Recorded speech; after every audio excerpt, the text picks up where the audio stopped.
예수님의 공사역, 공적인 사역이 이제 시작됩니다. 예수님 처음 하는 게 좀 중요한 행동이잖아요. 그죠? 처음에 하는 게. 그러면 예수님이 종교적으로 어디에서 일을 하시는 게 가장 파급 효과가 좋을까요? 이거 천재들인데요. 예루살렘. 자, 예수님은 그러면 여러분들의 예상처럼 예루살렘에서, 저의 바램처럼 예루살렘에서 시작하셨는지 아닌지 말씀 함께 보시죠. 12절부터 16절까지 함께 읽겠습니다. 예수께서 요한이 잡히셨음을 들으시고 갈릴리로 물러가셨다가 나사렛을 떠나 스불론과 납달리 지경 해변에 있는 가버나움에 가서 서시니 이는 선지자 이사야를 통하여 하신 말씀을 이루려 하심이라.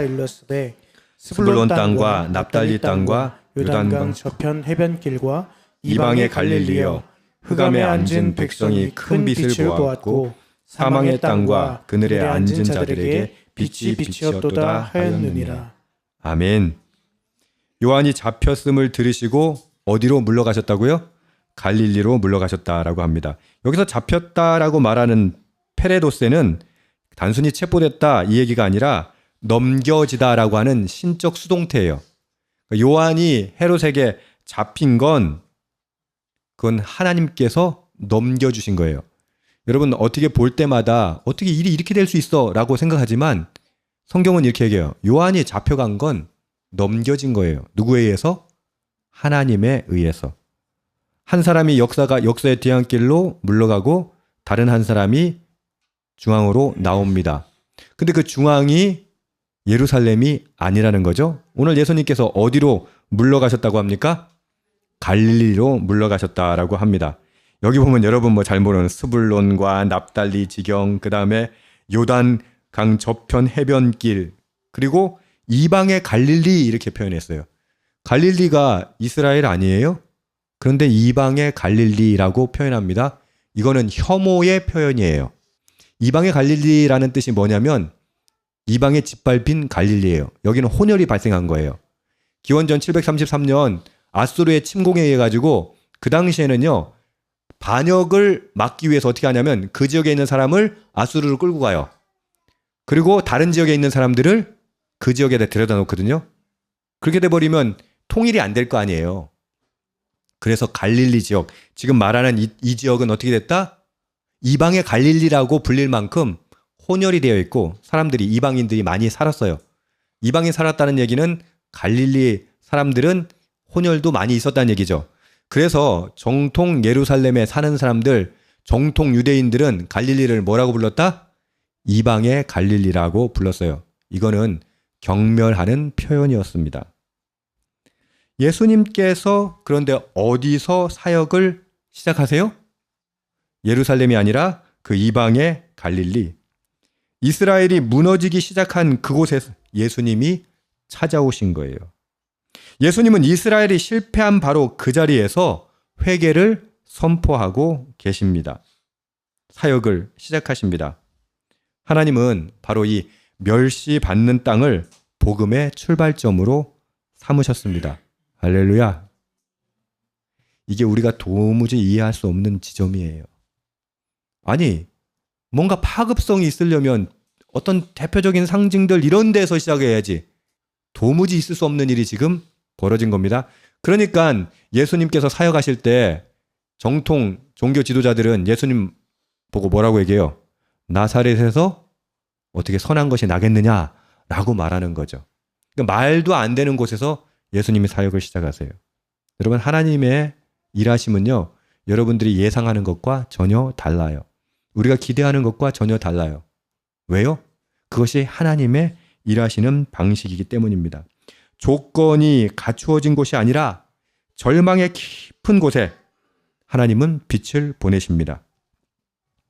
하나님은 가장 가시지 않을 것 같은 곳, 정통주의자들이라면 결코 기대하지 않는 곳에 찾아가시는 분이십니다. 마태는 이사야가 했던 메시아 예언을 갈릴리에서 성취된 것이다 라고 지금 말하고 있는 겁니다. 우리의 삶도 마찬가지입니다. 여러분, 인생에서 가장 어둡다고 느끼는 부분, 가장 절망적이라고 생각하는 그 영역에 하나님의 빛이 임하십니다. 할렐루야. 예수님께서 부자는 천국 가기 힘들어, 어려워 이렇게 말씀하신 이유가 뭔지 아세요?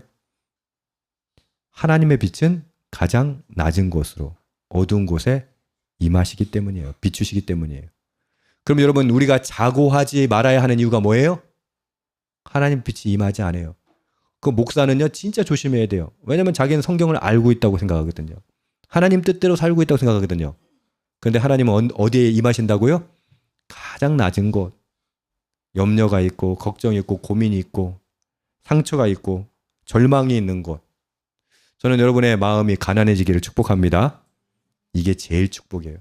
아니, 목사님, 나 좀 부자 됐으면 좋겠어요. 예, 부자 되세요. 근데 가난함을 잃지 마세요. 근데 살아보니까 그렇디다. 부잣지고 가난한 마음 갖기가 힘들더라고요. 복음 전하면 가난한 사람이 복음 잘 받아들일 것 같아요? 부자가 잘 받아들일 것 같아요?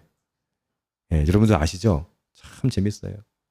그 아프리카나 필리핀 같은데 정말 어렵게 사는데도 가보면요, 부자들은 복음 잘 안 받아들여요. 여러분의 마음이 가난하기를, 여러분의 마음이, 죄송합니다 이렇게 표현해서, 절망에 있기를 축복합니다. 왜요? 드디어 그제서야 하나님의 복음이, 하나님의 빛이 우리 삶 가운데 들어오기 때문이죠. 예수님께서 그 절망에, 그 시련에, 고통에, 아픔에 가장 실패했던 그 지역에서 하셨던 말씀 17절입니다. 시작. 이때부터 예수께서 비로소 전파하여 이르시되 회개하라, 천국이 가까웠느니라 하시더라. 아멘. 예수님의 첫 선포가 뭐라고요? 회개하라, 천국이 가까이 왔느니라. 회개하면 천국이 온단 말이에요. 천국이 왔으니까 회개하라는 말이에요. 자, 여러분 헷갈리죠, 이게. 이거 어순이 좀 헷갈려요. 회개하라, 천국이 가까이 왔느니라. 잘 보세요. 뭐가 먼저 온 거예요? 천국이 먼저 왔다는 얘기예요. 우리는 회개하면 천국이 오는 줄 아는데 아니에요. 천국이 왔기 때문에 회개하라라고 말씀하는 겁니다. 여러 번 말씀드렸는데 하늘나라는, 천국은 죽어서 가는 곳이 아닙니다. 그럼 뭐예요? 하나님의 통치가 실현되는 것이 하나님 나라예요. 만약에 하늘나라가 죽어서 가는 곳이라면 보세요. 천국이 어떻게 가까이 옵니까? 그럼 천국이 왔으면 죽어야 된단 말 아니에요. 지금 그 얘기 아니라는 거예요. 천국은, 하나님 나라는 하나님의 통치예요. 하나님의 정의와 평화가 실현되는 곳, 그것이 천국입니다. 물론 죽음도 있을 거예요. 당연히 죽어서도 천국에 갈 거예요. 그런데 생각해 보세요. 이 땅에서 하나님의 나라의 통치를 받지 않는 사람이 죽어서 어딜 갈까요? 지옥 가죠. 우리는 뭐 그냥 형편없이 살다가 마지막에 회개하고 천국 갈 수 있다고 착각해요. 누가 그랬어요? 고대 로마의 황제들이 모두 그랬잖아요. 그래서 세례를 언제 받아요? 죽기 직전에 세례 받았어요. 그 진짜 어리석은 거예요. 여러분, 천국은 이미 가까이 왔어요. 하나님의 통치를 내가 누리는 거예요. 그런 사람은 죽어도 천국이에요. 살아서도 천국이에요. 여러분, 천국을 너무 뒤로 미루지 마세요. 이 시간 여러분 천국을 살아낼 수 있기를 주님의 이름으로 축복합니다. 아멘. 그런데 지금 예수님이 말씀하시는 건 뭐냐면, 하나님 나라를 막아서지 말고 방향을 돌이키다라는 말이에요. 우리가 회개에 대해서 갖는 또 가장 큰 오해가 뭐냐면 감정적인 거예요. 우린 회개 그러면 어떻게 해요? 나는 죄인이야. 나는 죄인이야. 스스로에게 나쁜 감정을 가지려고 하는 거, 그걸 회개라고 생각해요. 여러분, 감정적으로 내 잘못했는데 그거 회개 맞아요. 그런데 진정한 회개는, 그건 회개의 시작일 뿐이에요. 진정한 회개는 뭐예요? 방향을 바꾸는 거예요. 엄마 잘못했어요. 그리고 그 다음날 똑같이 해. 엄마 잘못했어요 하고 똑같이 해. 그러면 바뀐 거예요? 안 바뀐 거예요? 회개는 뭐예요? 돌이키는 거예요. 변화예요. 착각하는 게 바로 이겁니다. 회개는 감정적인 느낌이 아니라, 느낌적인 느낌이 아니라, 회개는 뭐다? 방향을 바꾸는 것. 하던 일을 멈추고 반대 방향으로 가는 것. 어떻게 느끼는가가 회개가 아니라 어떻게 하는가가 회개예요. 믿으십니까? 많은 사람들이 회개를 감정적으로 생각했어요. 여러분, 유대인들은 로마가 군사적으로 그렇게 포갑을 하는 거에 대해서 어떻게 느꼈어요? 야, 하나님만이 참된 왕이야. 어디 황제가 신이라고 해. 그러면서 저항했어요. 그것이 자신들의 신앙이라고 생각했어요. 그것이 회개라고 생각했어요. 그런데 여러분, 신앙이 무력적 저항과 권력 쟁취의 열망으로 변질돼 버린 거예요. 예수님은 지금 뭐라고 말씀하세요? 회개하라, 천국이 가까웠다. 지금 로마를 전복시키기 위해서 싸우고 투쟁하고 무력으로 쟁취할 수 있어요. 그럼 그걸로 끝납니까? 아니요. 그곳에는 또 다른 피해자가 발생하죠. 또 다른 억압이 발생하겠죠. 그러면 그 억압받은 사람은 또 어떻게 해야 돼요? 그것을 전복시키기 위해서 또 싸우고 투쟁해야 돼요. 언제까지? 인류가 멸망할 때까지. 예수님께서 회개하라, 천국이 가까웠다라고 말씀하시는 건 뭐예요? 어둠으로 어둠과 싸우기 위해서 오신 분이 아니에요. 예수님은 하나님의 빛으로 세상을 변화시키기를 원하시는 거예요. 싸우고 죽이는 것을 종식시키기 위해서 싸우고 죽이는 혁명은 무의미하다라고 말씀하시는 겁니다. 다시 말씀드릴게요. 싸워서 이기면 다음에 뭔가요? 결국 우리 안에 근본적인 변화인 회개가 없다면 그 혁명과 폭력은 또 다른 억압으로 이어질 뿐입니다. 복수의 고리는 끊기지 않습니다. 예수님이 우리에게 진정으로 천국을 증거하시며 하나님 나라가 왔다고 말씀하시면서 하시는 말씀 뭐라고요? 회개하라예요. 근본적인 변화가 있으면 이 모든 문제가 해결돼요. 근데 우리는 근본적인 변화, 제가 변화라고 했어요? 변화되지 않으니까 상대방을 원망해요. 부부관계도 마찬가지요. 가족관계도 마찬가지요. 내가 변화되지 않으면 결론은 뭐예요? 네가 변화되어야 된다는 거예요. 예수님 지금 뭐라고 말씀하세요? 회개하라. 뭐 해라? 변화되라. 내가 변화되면 문제 해결돼요. 그런데 네가 변화돼야 돼 해서 하는 게 뭐예요? 미국은 이란 보고, 이란은 미국 보고, 이스라엘 보고, 러시아는 우크라이나 보고. 뭐라고 해요? 네가 변화되라. 여러분, 이런 논리 가지고 세상이 변화될 수 있겠어요? 선하게 갈 수 있겠어요? 아니요. 예수님 뭐라고 말씀하신다고요? 네가 변화되라. 다른 말로 회개하라. 감정적인 게 아니에요. 변화돼야 돼요. 돌아서야 돼요. 바뀌어야 돼요. 우리 스스로 물어봅시다. 나는 지금 어느 방향으로 가고 있습니까? 하나님 나라가 임하셨는데 그 나라를 확장하고 있습니까?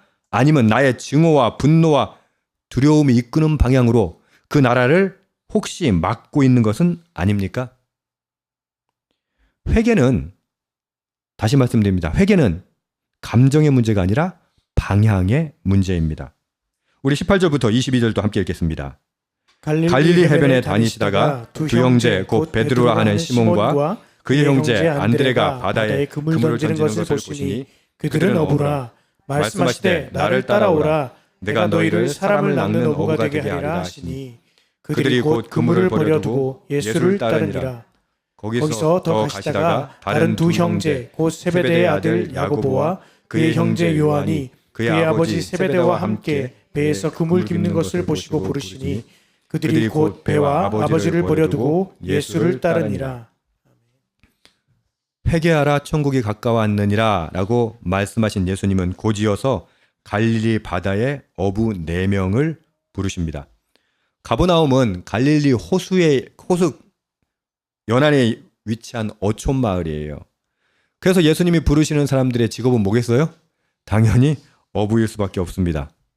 보통 관행대로라면 이 당시에는 결코 스승이 제자를 부르지 않습니다. 제자가 바리바리 싸들고 가서 스승에게 무릎 꿇고 가르쳐 주십시오 라고 간청하고 어떤 사람은 얼어 죽을 만큼 간청해야 받아들여지곤 했습니다. 근데 예수님은 반대로 일하십니다. 오히려 그들의 일상으로 들어오십니다. 그물을 던지고 그물을 깁는 바로 그 자리에서 말씀하십니다. 나를 따라오라. 근데 예수님께서 말씀하신 게 좀 특이한 게요. 나한테 배워라 라고 말씀하시지 않고 뭐라고 하세요? 나를 따르라 이렇게 말씀하세요. 예수님의 가르치심의 핵심은 율법이나 이론이 아니에요. 그분은 자기 자신을 따르라고 말씀하세요. 그 네 어부는 예수님의 부르심에 즉각적으로 따라 나섭니다. 그런데 마태의 기록에서 예수를 따르니라 말 앞에 반복되는 표현이 있습니다. 어떻게 따랐다고요? 버리고 버려두고 예수를 따르니라. 베드로와 안드레는 그물을 버려뒀습니다. 야고보와 요한은 배와 아버지를 버려두고 따랐습니다. 그물은 생계를 의미하죠. 배는요, 재산이에요. 지금도 그 어촌 가보세요. 좀 어지간한 배들은 4억, 5억 다 넘어요. 근데 고대 사회에서 배는요, 진짜 큰 재산이었어요. 아버지는 뭘까요? 가장 소중한 인간관계예요. 당시 유대 문화에서 아버지를 배에 남겨두고 떠난다는 건 굉장히 충격적인 행위였습니다. 여러분 기억하세요. 버려두고를 기억하세요. 제자가 되기 위해서 반드시 치러야 하는 대가가 있는데 그게 뭐라고요? 버려두고. 여러분 주님의 제자이십니까? 뭐 불리한 거 얘기할까봐 아멘 안 하죠. 여러분 주님의 제자입니까? 아멘. 그러면 그 다음에 나올 불길한 이야기 뭐예요? 도대체 뭘 버리셨습니까? 우리는 쉬운 복음, 쉬운 제자의 삶을 원합니다. 맞아요, 안 맞아요? 예. 그런데 제자가 되려면 어떻게 해야 된다고요? 반드시 대가를 치러야 합니다. 그게 뭐예요? 버려두고, 재산을 버려두고, 삶을 버려두고, 관계를 버려두고, 생계도 재산도 관계도 다 버려두고 주님을 따르라. 참된 제자의 길은 내려놓음이라는 대가를 지불하는 데서 시작합니다. 고로 우리는 시작도 안 했습니다. 그리고 예수님의 제자라고 생각합니다. 물론 이것은 모든 사람이 문자 그대로 직업을 버려야 된다는 뜻이 아닙니다. 중요한 핵심은 무엇이에요? 하나님보다 더 소중한 것이 없어야 한다 하는 원리는 우리 모두에게 동일하게 적용되죠. 한번 물어봅시다. 내가 제자가 되기 위해서 내려놓아야 할 것은 무엇입니까? 근데 제일 내려놓지 못하는 거, 그걸 하나님 늘 말씀하세요. 저도 마찬가지예요. 기도만 하면 그거 내려놓을 수 있겠니? 그러면 어떤 줄 아세요? 하나님 그거 말고 다른 걸 좀 얘기하십시오. 그거 말고. 그건 안 됩니다. 근데 사람마다 다 달라요. 여기 얘기한 것처럼 어떤 사람은 그게 생업이에요. 생계예요. 어떤 사람은 재산이에요. 어떤 사람은 관계예요. 아니 재산은 내려놓는데 자식 못 내려놓는 사람도 있고요. 자식은 내려놓는데 재산은 못 내려놓는 사람도 있어요. 특이해요. 사람마다 다 달라요. 근데 제자가 되려면 어떻게 해라? 그것을 내려놓으라라고 말씀하십니다. 23절에서 25절도 함께 읽읍시다. 예수께서 온 갈릴리에 두루 다니사 그들의 회당에서 가르치시며 천국 복음을 전파하시며 백성 중에 모든 병과 모든 약한 것을 고치시니 그의 소문이 온 수리아에 퍼진지라.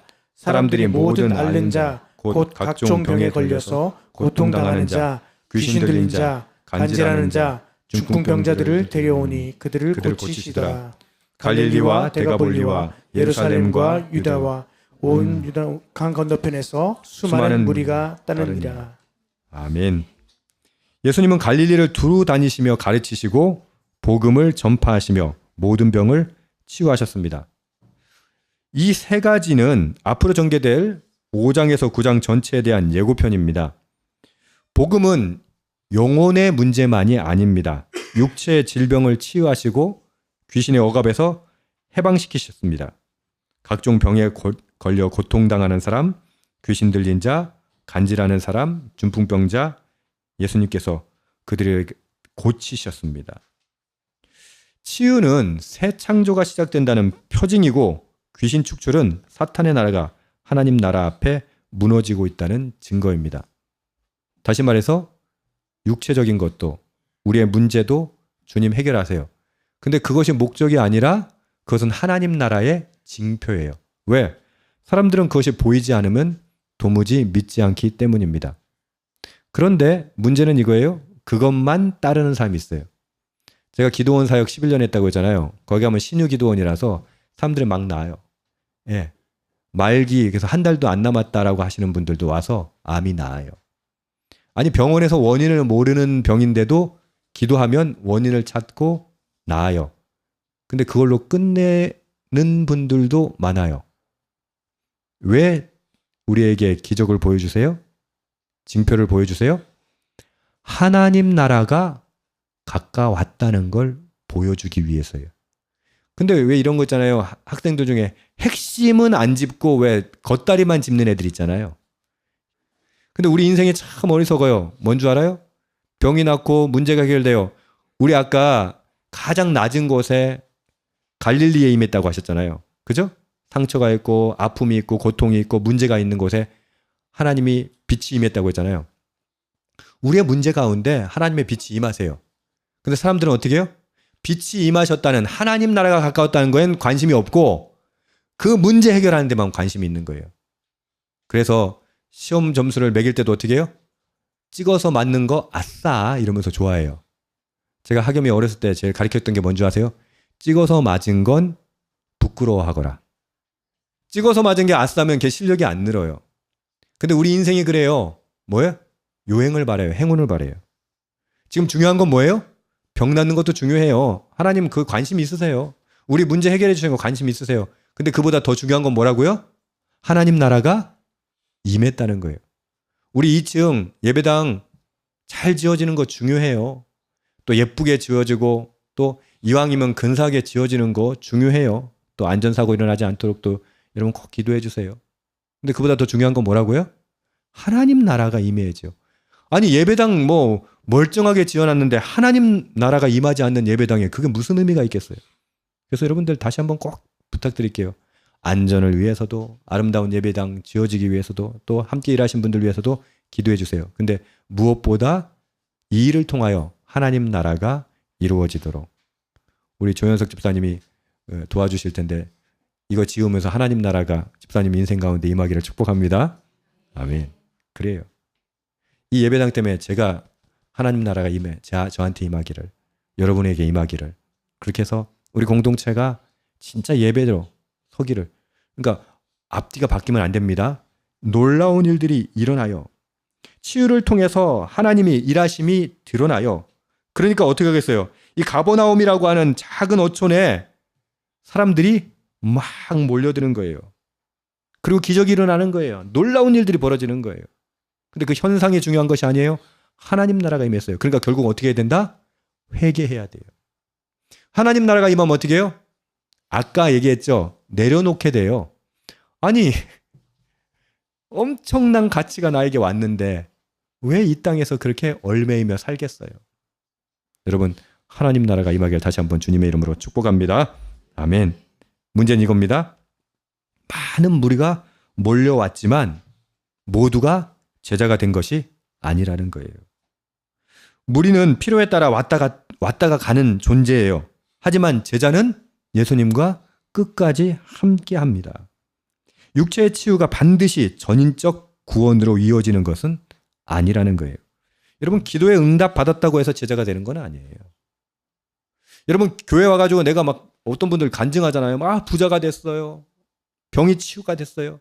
우리 가정이 회복됐어요. 중요합니다. 예, 중요해요. 그렇다고 모두 제자가 되는 건 아니에요. 제자가 되려면 뭘 해야 돼요? 버려두고 내려놓지 않는 사람은 제자가 될 수 없는 거예요. 빛이 비추었을 때 그 빛을 따라 삶의 방향을 바꾸는 것, 그것이 진정한 회개라고 했습니다. 그것이 진정한 제자의 길입니다. 어둠의 빛이 비치고 하늘나라가 선포되고 백성이 부름을 받고 치유와 가르침으로 나라가 확장됐습니다. 예, 이 모든 상황들, 현실들, 이것은 빛을 받은 사람들에 의해서 벌어졌습니다. 이것이 가능하게 됐던 이유가 뭐라고요? 하나님께서 예루살렘도 아니고 어디로? 갈릴리로 가장 낮은 곳으로 찾아오셨기 때문입니다. 결국 우리는 빛을 받았습니다. 그리고 이제 빛을 비추는 사람이 되어야 합니다. 예수님께서 아픈 사람을 치유하셨던 것처럼 우리도 아픈 사람을 치유해야 합니다. 고통받는 사람에게 손을 내밀어야 합니다. 우리 운영위원회에서는 우리 우진 집사님이 상주에 어떤 가정 아이 위해서 기도해 주십시오 하고 톡을 올리셨는데 여러분, 우리가 손님이라야 돼요. 근데 어떻게 우리는 내 것부터 챙기잖아요. 제자가 되는 건 뭐예요? 여러분, 내 거 놔두고 어디 가서 어떻게 도울 거예요? 여러분, 우리의 내려놓음은 바로 평화예요. 화평이에요. 사랑이에요. 우리의 내려놓음이 없이는 그것이 결코 이루어지지 않는 거예요. 갈릴리의 가장 낮은 곳으로 오신 것처럼 상처 많은 문제 있는 우리에게 찾아오신 주님, 우리에게 뭘 요구하신다고요? 나를 따라오라 라고 말씀하시면서 뭘 하고 따라오라고요? 버려두고 따라오라. 그랬을 때 하나님의 기적이 일어납니다. 여러분, 하나님을 따르는 길, 예수를 따르는 길에는 반드시 대가가 필요합니다. 제자라고 자처하면서 아무것도 버리지 않는 건 모순입니다. 스스로 물어봅시다. 나는 하나님 나라를 확장시킨 일을 하고 있는가? 아니면 하나님 나라를 막아서고 있는가? 빛의 사람이라고 생각하면서 어둠에 갇혀있진 않는가? 빛 가운데 서면 그 빛은 우리를 통해서 세상에 퍼져나가야 합니다. 그게 진짜 제자의 삶입니다. 여러분 어떻습니까? 부르심에 순종하고 있습니까? 무엇을 내려놓고 있습니까? 우리의 무너진 자리에 시작된 회복이 그 내려놓음을 통해서 세상에 놀라운 기적으로 이어질 줄 믿습니다. 그 빛이 저와 여러분을 통해서 온 세상에 전파될 수 있기를 주님의 이름으로 축복합니다. 아멘. 다시 마지막으로 질문합니다. 저와 여러분은 제자입니까? 아멘. 기도합시다.